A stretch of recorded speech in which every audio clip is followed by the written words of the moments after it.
Ladies and gentlemen, I don't review products. Sometimes I think I want to do product reviews, but then I remember I don't even like watching product reviews. And a lot of the time, what works for me isn't going to work the same for you anyway. And I'm sure a lot of you are in the same boat as I am, where it's not so much about what products you should be buying as it is what products you can actually buy, either due to your financial situation or the availability of those products. And it really sucks when somebody convinces you to spend money you don't have on a product that doesn't work the way they said it would. One time, somebody convinced me to spend almost $400 on a Milwaukee Impact that was supposed to take the crank bolt off a Honda. I tried on 3 different Hondas with the weighted sockets that were recommended, and it did not take the crank bolt off a Honda. This did though, and it was only $50. With most of my tools, I tried. If it works, I keep it. If it doesn't, I throw it away. But I'm really picky when it comes to ratchets. One time when I was a kid, I had a Stanley socket set with a 1/2-inch drive ratchet that snapped off right here. I didn't have a breaker bar on it. It didn't strip out inside of the head. The head snapped off the handle of the ratchet while I was trying to take the bolt off from a Ford F-150. And I ended up punching the frame and breaking 2 of my fingers.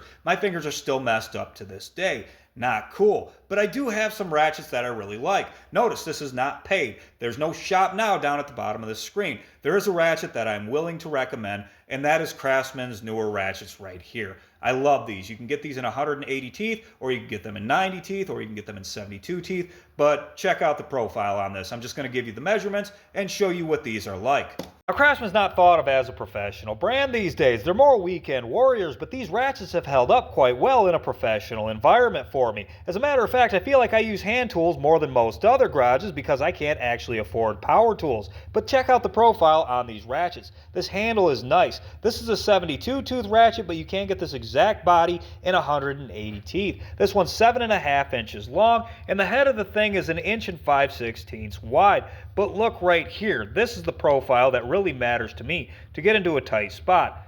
I've got 15/16 of an inch right there.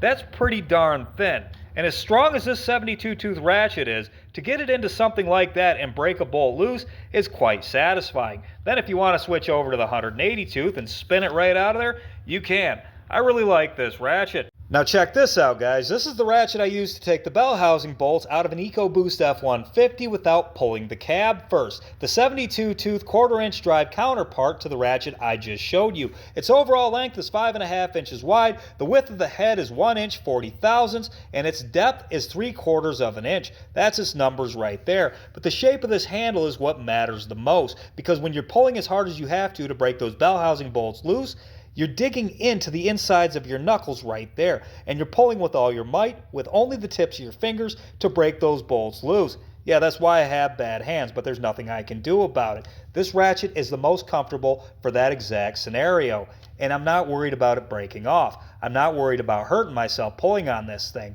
It feels strong. It gives me confidence. I can break every one of those bell housing bolts loose with just the tips of my fingers and this little ratchet right there. It is perfect, guys. The price kind of sucks. It was $22 for the little one, $25 for the big one. They are some of the more expensive ratchets in my garage, but they were definitely worth it. I hope this helps somebody. This has been an attempt at recommending a product without calling it a product review.